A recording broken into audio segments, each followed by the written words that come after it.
Sun is out. It's set to get up to 18 degrees today in March. And that means one thing: travelling light, trying to get some fish either off the surface or free line maggots or whatnot. If you haven't watched the previous Syndicate Diaries, then you won't know that I caught one on my very first carp trip down here using free line maggots. So when I saw the forecast this week, which was, well, for today, 18 degrees, pure blue sky and sun, I knew exactly what I was going to do. Come back out with one rod, a net, an unhooking mat, a loaf of bread, and a pint of maggots, and a hook, of course. Gonna need that to hook into the fish, and I'm just gonna walk around looking for opportunities and spending the whole day doing that, unless I see some obvious signs of fish feeding on the deck, in which case I might change my tactics slightly. But that is the plan today. So welcome to another Syndicate Diaries. I didn't really do a very professional intro, but that is part of the joy of doing Syndicate Diaries, is that it's a bit more low-key and still a good chance of a fish. Now last week, or 2 weeks ago actually, was when I filmed the session. I had a gorgeous 31-pound common by Freeline Tax. If you want to watch the full video before you watch all of this one, go back and watch that one. Really awesome to sort of having my first session on it, finding the fish. The whole build up to that capture was good fun as well. And it did sort of hit home the fact that when I joined this place, I kind of thought to myself, the way I think I want to approach it is by stalking, travelling light, looking for opportunities, putting a rod in here, rod in there. And that may change later date. I might find that actually trying to get a spot going, if that's the sort of way I try and go, then I'll sit in a spot and put rods out and wait for it that way. But the fact that the first session on here for the carp, I tried a stalking approach, and within a couple of hours of starting that approach, I caught one, kind of says to me that that was the right way about going about it. So that is what today's going to be all about. I may not catch anything today, but I'm sure as hell going to find them, because it's the perfect conditions for it. And as always, once I first got here, wasn't in any rush. I never am when I try and go fishing, unless I've only got a really small window. But I've got today ahead of me, chatting to one of the other anglers that's on here. He's been on here for 10 years, and again, he was saying that that's kind of his preferred method of fishing from on here. If you can find them, be an opportunist. And so much so that he's actually just left the carp out with exactly the same idea, same sort of setup. He's disappeared that way, so I'm not going to follow him, because he's probably going to get onto the fish that he sees first. I'm going to go a different direction, but I'm sure at some point today I'll cross paths with him again. Someone else doing exactly the same thing as what I'm doing today. So, setup I'm actually using, let's have a quick run through. Pretty simple. It's one of my GS 4000 limited gold spools, a little diver reel. Now, it's actually loaded up with normal bottom line. I didn't bring my surface reel because I forgot. This should be fine, because I'm not planning on fishing far out. I'm not going to be wanting my line to sit on the surface for a long time, but I have brought in here a little tub of Vaseline just to make the end bit of line a bit more buoyant. These are my new rods. If you haven't seen a video recently where I announced I've got a new rod sponsor, this is Code Rods. These are 10 foot 3 1/4. I christened them on my last trip up here with that lovely common, as I mentioned. Then in here, really simple, I've got one of the nets and mats. All that's provided by the fishery. I've got a lightweight tripod and my camera there in case we catch something, but I'm predominantly going to be filming on this camera, just travelling light with my chest mount. I often get asked what mount I use. It's just a cheap Amazon jobby, but the camera clicks onto that. This goes over me like a sports bra, which very much does accentuate my man boobs. I'm very aware of that. Good job you guys see that view and not the view back at me, because it's not the best at times. And then bait wise, I've got a loaf of thick cut white bread, and in here, fresh from yesterday, a pint of Wrigley red maggots. Now that's what I caught on last time, but if they're sitting on the surface, flicking a bit of red onto them might be the way to go. And the hook at the moment is just a size, I want to say a size 8, maybe size 6 floater claw, fairly large hook, so I can put a good amount of bread on there. That's just one of the floaty hooks I've got, because it's a thinner gauge. Last time I used one of the Snagster hooks, I think it was, the pole position hooks that I normally use. They're a bit of a thicker gauge because, as the name suggests, it's a beefier hook. Didn't really matter last time, but I thought this time I'm just going to go for a thinner gauge hook that's still a decent size, just a little bit lighter, and gives the freeline maggots particularly a bit more time to flutter down through the water, because it was sinking a bit quick for my liking last time. And lastly, in this little pocket, which is quite handy, this unhooking mat has one, is a little power bank, so keep these batteries charged, spare batteries as well, forceps in case I need them, spare hooks, the Vaseline I talked about, and my carp care kit. So that's everything I'm going to need. I have got some scales in the van, which maybe I should grab, because last time I didn't have them on me and I had to have the bailiff come around with some, so I might just quickly go grab my scales in case. Shouldn't add too much weight, and that is me sorted. And then for me, set of Polaroids. Again, I get asked about these all the time. I'm not sponsored by Fortis, but these are the Fortis overwraps, and they're designed for people like me that wear glasses and don't want to have prescription glasses with Polaroid lenses, or don't want to wear my contact lenses.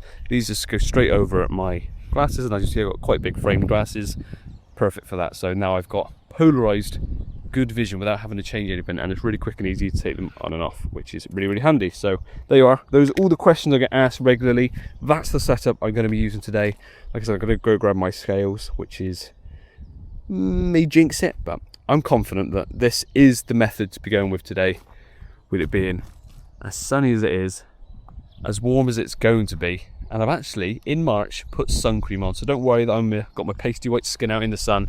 I've already put sun cream on in March. So that's enough of a waffly long intro. Put them back on, load up, see if we can go find some fish. Just a quick break to talk about the sponsor of today's video, UKCC, are one of the UK's largest carp fishing giveaway companies, but they do more than just that. Motorhomes, vans, tech, cash alternative, holidays, and much more. To get involved and get your tickets, click the link in the description down below, and thanks once again to UKCC for sponsoring this video. Now, back to it. What I also like to try and do on Syndicate Diaries is have some kind of topic that we discuss within the video, and that will be the case in this one. It's one that I've been thinking about for a long time. Is get lots of people ask me about how to start their YouTube channel, what tips would they give and things, and it's such a big answer that it's hard to really answer. So I'm going to be touching upon that, but also for someone like me who's been doing it for as long as I have, I still struggle with certain aspects of video creation when it comes to what sort of style do I want to do, what direction am I going in. So there's a lot of things that I'm still battling with, even as a long-term content creator, but hopefully I'll also help some of you guys that are thinking about doing this sort of thing, starting up your own YouTube channel, start making your own content, and we'll talk about that today. But for now, scales, and then we're gonna go get fishing. Gonna go get fishing. Nice support on the tits. Decisions. The other guy went that way. I don't want to just chase him round. I could go onto the first set of islands and go up round into the more centre of the lake, or do I make my run around that bank, be on the back of the wind, where they could be sitting in the... I think that's going to be the best option for now, because it's not overly warm yet. If there's any fish on the back of the wind, getting the first early morning sun, it might be more on that bank, but we won't know until we go and check. So let's load this up onto the shoulder. Good to go. And just to mention, I uploaded my first of the van build series on Sunday. It's now Wednesday. Loads of comments have been flying about things to do with the van. I have been making a note of lots of them regarding either security, sound deadening, plyboarding out the back, ramps for a barrow, tarpaulins. I'm taking it all on board, so thanks to every single one of you that's been getting involved in what to do with it. Next, I am already starting to buy bits for the next episode of the van build, so it's good to see you guys enjoyed watching the first one. But yes, it's all being noted and will be included in the next episode, I'm sure. And one of the things you may be noticing I'm doing is that I'm not just walking it, and I'm stopping in little gaps in the trees and watching the water, watching for a good amount of time, because sometimes fish can be very hidden, especially if they're right next to a bit of weed or under a bit of weed, and you're looking for those really subtle little movements or changes of shapes and shadows which you thought was a shadow for the weed suddenly drifts away. That's a sign that it's a fish. And also not just stopping and watching the water in this direction, because as you'll see, the light levels or the light is being hit on the water and bouncing that way. Sometimes looking back on yourself, especially when you've got Polaroids on, you can see better, and sometimes looking down you can see better. It's all about the angle that the light's being hit, or the light's hitting the water. And if you just keep on looking around, not just what's in front of you, but what is behind you, bits you've already looked at, sometimes that different angle can suddenly reveal a fish that you didn't see from when you stood directly in front of them. And also, some fish, if they're just below the surface, can come up a couple of inches, suddenly become visible where they weren't when you were in that swim a second ago, and vice versa. So just constantly scanning the water, not just quick glance and thinking, nope, nothing there, move on, because fish move and they can appear just as quickly as they disappear. So being really vigilant is the best way to be, and not skirting over an area, because what you don't want to do is just go, nothing there, move on. 5 minutes later, there's a stack of them in that bay. So that's why I'm taking my time. I've been walking around for a good 15-20 minutes now, and I've done quite a small bit of water, to be honest. Yet to find anything, but if it's anything like last time I was here, they're pretty obvious when you do find them. And the fact I haven't bumped into the other angler yet that went around the outside the other direction suggests he's found some and stopped somewhere. So keep on looking. As well as looking out in the water, I'm also looking really tight in, because as you can see, the prevailing wind, or the pushing wind at the moment, has pushed all this debris and stuff into the edge. And with that is going to be a lot of natural food, also cover. So if they're enjoying the sun, but they've got a bit of cover over the top of them, just watching this, even though it's as higgledy-piggledy and hard to see through as it is, sometimes you just see a little bubble in the water, a little bit of movement, and that can give away a fish just sitting underneath. And you watch carefully enough, you might see the odd lip do this underwater, or you see an eye through a gap in the weed. So they can be really, really, really hidden. At the moment, I can see pretty confidently there's nothing here. I've just got up to No Carp Corner. I feel like here onwards is going to be a good shout for where they're going to be. It's warmer. Just stood here right now. A lot less wind. Look at the water. Next to no ripple compared to some of the other swims. It's just gone 11 o'clock in the morning, so we're still yet to hit the heat of the day. And remember, being March, it's not like the sun's directly up at any point. It will skirt round and come down here. So we've got plenty of time to still find these fish coming up to the surface. But here on in is where I'm feeling much more confident in finding them, that is. Big fish. Big fish. Just spooked out well. Found a fish, yeah. I mean, that looks to die for me. I see one more. There's a couple of fish right there. Right in front of me.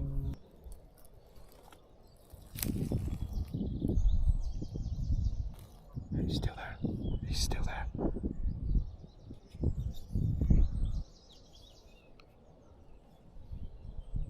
Oh, he's right in front of me.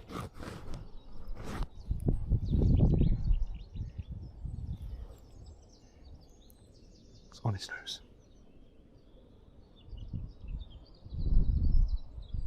He's spooked off. Well, that's the first proper sighting of a couple of fish. And they certainly knew I was there. They didn't hang about too long. And then I saw a fish in the weed, just sitting there below the surface. And I dropped my maggots on him several times. I thought, that must be almost going into its mouth without me being able to suck it. It's that close to its head. But then I moved some of the weed away to try and get a better position on it. It disappeared for a minute or so, came back, put my rig back down on it again. Still didn't take. I thought this potentially something wrong with this fish, so I poked it with the tip of the rod, and it was an extremely convincing ball of weed which looked like a fish. So I'm not afraid to admit it when I get things wrong. I was just fishing for a ball of weed that looked like a carp for about 10 minutes.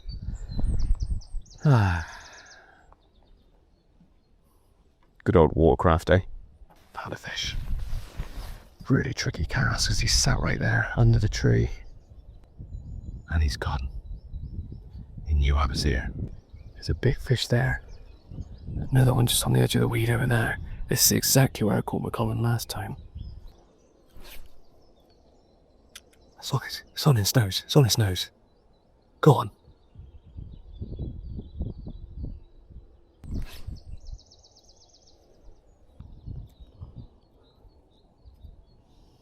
So it's interesting. It's a ball of maggots with a bit of bread around the top.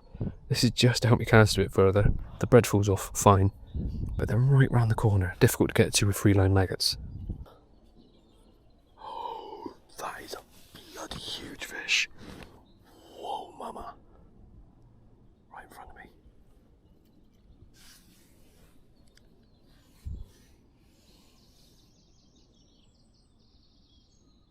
That is huge.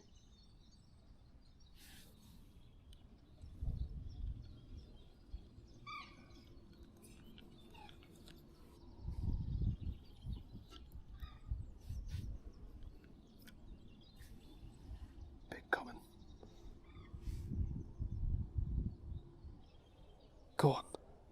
Go on. Oh, they spooked. Oh, that was an absolutely huge fish. Oh. Heart and mouth stuff, but they spooked. 2 fish together. One was the one I was chasing earlier. like, I don't know, upper double. Then it came back with another one that just more than double its size. That was a big fish. I can see him swimming off, waddling away. Darn it. Whoa. Ready to go out for part 2 of the session. So this morning, as you know, I went around trying to find the fish, found them eventually. I had a few near misses. I had one where it genuinely went for the hook bait and it kind of missed. It's so frustrating when that happens because he beelined for it, mouth open, and it just sort of hit his lip and went the wrong side. So really, really frustrating that happened. A few other near misses and a lot of just chasing shadows, to use the cliche. It was just kind of getting close to them and then they'd just swim off, or they just not really want it. Not many of them massively spooked, it was just a lot of slinking away. So they just didn't really seem on it. But thinking back to a couple of weeks ago when I had my fish, it was about now I went out fishing. So it could be that we're coming into the better part of the day. The sun's highest in the sky, it's just gone 1 o'clock. It's proper warm, it's absolutely lovely. So maybe now is going to be the time that the fish are a bit more up for being right on the surface, maybe taking bread. I've been using sinking maggots, I've been using a mixture of bread and maggots. So it's just see what's going to work, but we'll just carry on doing what we're doing this morning because I think we were close, but not quite close enough to obviously get one. So just sticking to what we're doing, pretty sure it's the right method, the right way of being going about today, and that opportunity should eventually arise. And whilst we go back to where the bulk of the fish were, I want to talk about the subject for this Syndicate Diary, which is something I like to do in all of these videos, is have a topic that we discuss and go through. So it's not just me fishing or not catching anything, there's actually a bit more substance to it and something that often I want to talk about and don't have the opportunity to in other videos. And this one is kind of about being a content creator. I get asked a lot of times, most weeks really, from people asking for advice of what to do when getting into content creation. They want to start up a YouTube channel or an Instagram page and things like that. Any tips and advice?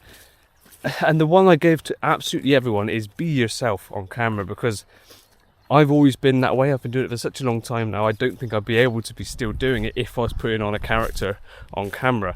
And it's so fine if you want to be like a bit more jokey and stuff, and you've got a bit more scripted side of your things. If you want to plan your sessions, that's absolutely fine. But my way of working has always been being myself. But being yourself may be being more scripted. So just find something that works for you, that feels natural for your filming, and that will shine through. Authenticity is the key when it comes to vlogging and making content, in my opinion. You look at all the people that are big on YouTube now. Carl, really lovely bloke, met him quite a few times, fished him a couple of times, as genuine as he comes across on camera. Same with a lot of these other channels like Tom Wilshire right now, Cal and Danny, Chunkster. I'm going to name just a few, there's loads more I'm aware. But all of those people that I've met in person are the same on camera as they are off camera. And I think that's a really, really important thing, is just being authentic. Your own character will shine through. And if people buy into that, great. If not, they move on. But you're never putting on a front which is false, if that is the right word to use. So that's the first bit of advice I'd give. And the second one is, he's often like, oh, I don't know what to do. How do I get going? Just start filming. You'll find out what works. You'll find out what doesn't. My videos still aren't polished. I'd still love to have more structures to them, or a different way that I put them all together. I know that it's going to be a constant building process of developing my channel. Even now, after doing it for so long, I still find new ways of filming things or different concepts and stuff. So that's always evolving. But you can only evolve if you've started somewhere. So don't think that your first vlog is going to be mind-blowing. It may be, happy days, but if not, don't worry. That's just part of the process of getting going. So that would be my second bit of advice, is just get started. Don't put it off. If you want to do it, get cracking. I'm going to stop walking and talking because I'm getting a bit tired. But the third and final point I want to talk about is, what is your goal? What's your plan with your YouTube, your social media? Is it to become the next Carl Smith? Is it just to become something to share your stories if people enjoy it? Happy days. Is it to become sponsored or something? If you have a goal in mind, then that's great. But for me, I started out my channel purely because I wanted to document my sessions. The fact people started watching them was great. It's evolved over a very, very long time to get into the position now where I'm still doing it, I'm still enjoying it.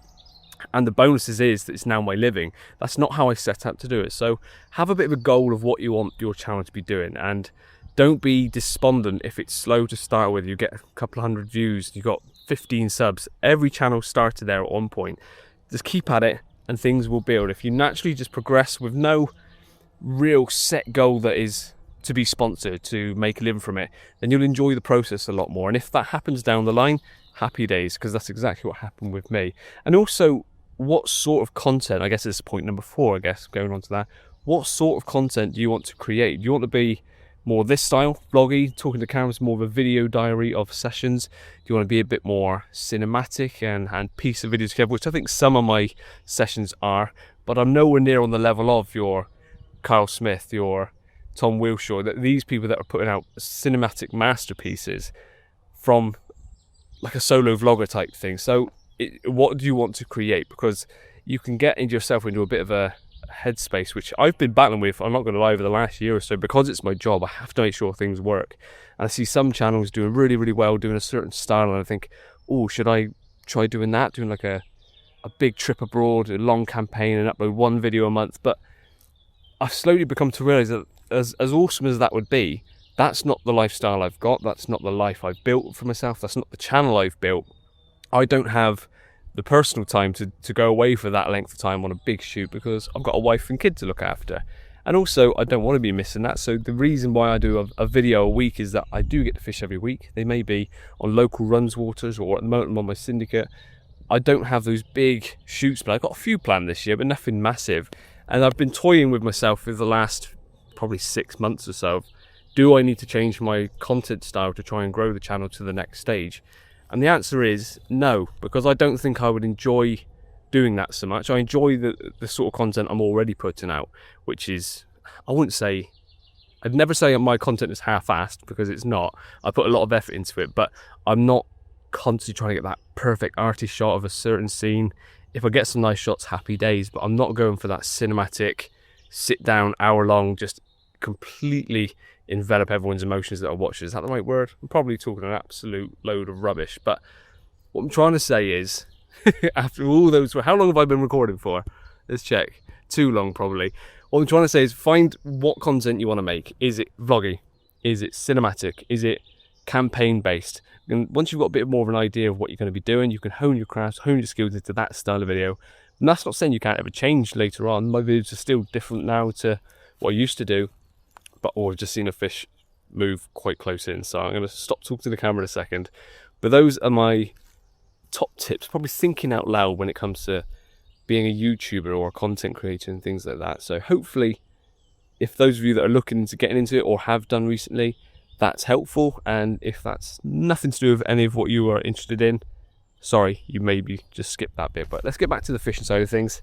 I just wanted to have that as the topic, a rather light-hearted one, but sharing some information that I've gained from over the years and my thought process on it all.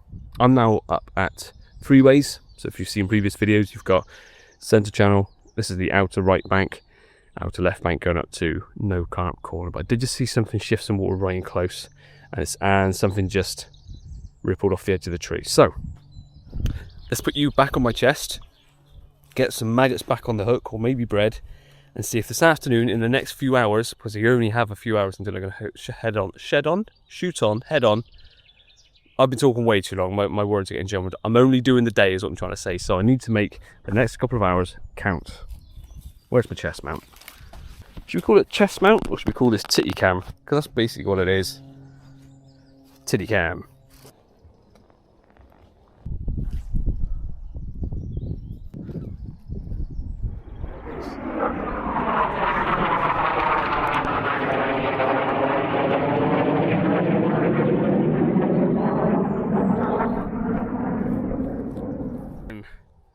Enjoyable, definitely enjoyable, but frustrating, because you can see them constantly. You flicker bait to them constantly. Like, they're not hard to get to. It's just hard to get them to take the hook bait. And I've had a fish take 3 times now, 2 or 3 times, and I've missed them each time. So I'm as much to blame for not landing anything today as the fish being finicky. I'm aware of that. One of which was the one I flicked across to this bush with a bit of bread. It took, and I was just like, has it? And I hesitated. For some reason, today I got this mindset that I got to wait until I see them move off for it to strike. So I pulled out that one because it spat it back out before I struck. I saw another one blow the maggots back out of its mouth before I struck. And I'm sure there was one other occasion. I've spooked a few fish by touching them with the line. They're super, super cagey. I think last time they weren't as on edge, Whether they've been tried for a bit more in this tactic since I last tried for one, I don't know, but they're definitely in a completely different mood to the last time, because last time they caught one and they would seem like they're more interested in the bait. Today it's just, I don't know what it is. I've just seen some movement on the water over there, so it's another fish that I'm going to move down and try. They're in groups, and as soon as one of them feels something's off, they all drift off. They seem very in tune with each other, and I kind of guess that makes sense. I'm sure they do communicate with each other in that way. If something's a bit off, they'll have their own ways of saying to the other one something's off. Or if one's acting weird because it's found something weird, the other carp might think, why are you being weird? Something's weird. And they move off. I don't know. That's all I can think, is that they're not really in that feed mood. It is still March after all. Although it's been highs of 18 today and sunny, the water temperature might still be down. They're still waking up to an extent. But I don't know what it is. They're just, yeah. They're being weird. We've got, let's have a look. How long have we got left? Oh wow, it's 20 to 4. And I kind of need to be gone not long after 4. I think today might end up being a bust. We'll keep on making our way down this way.